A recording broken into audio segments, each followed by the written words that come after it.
Production gets underway for the Cadillac Lyriq electric vehicle. That's our Techstination. I'm Fred Fishkin. Joining us from Cadillac is Global Vice President Rory Harvey.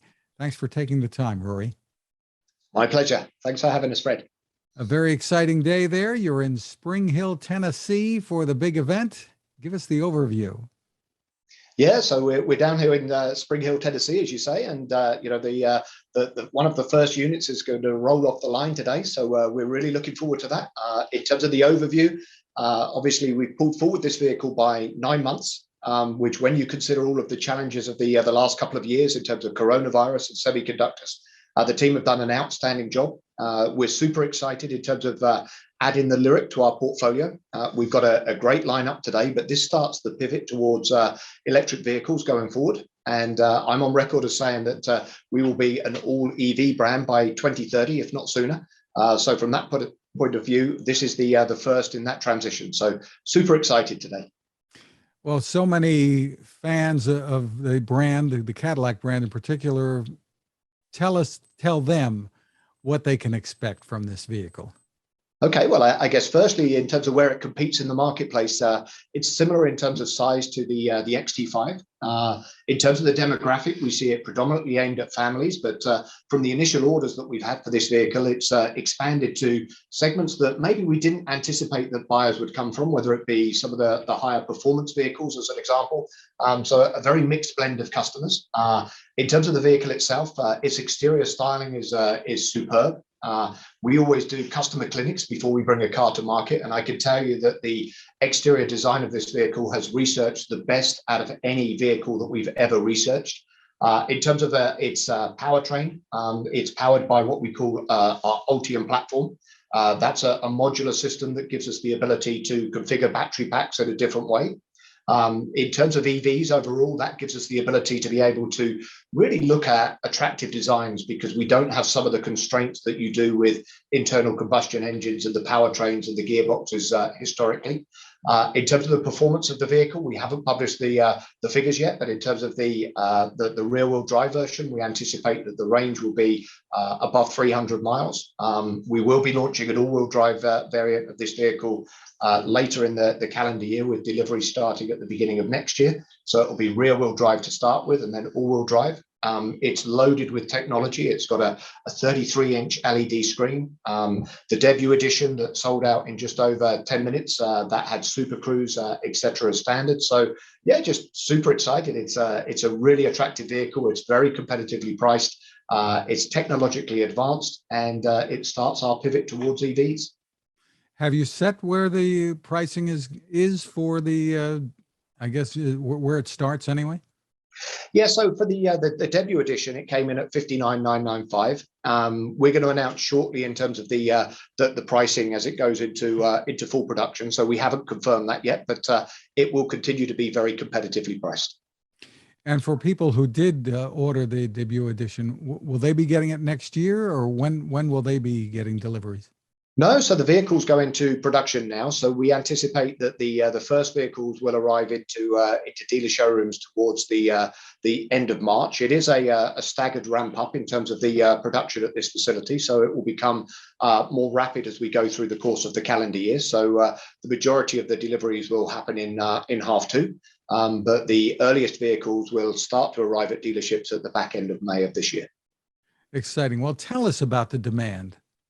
So the demand has been absolutely huge. We went out there and put our initial reservations out there, which, as I described, was for our debut edition vehicle, and they sold out in just over 10 minutes. So that was absolutely superb.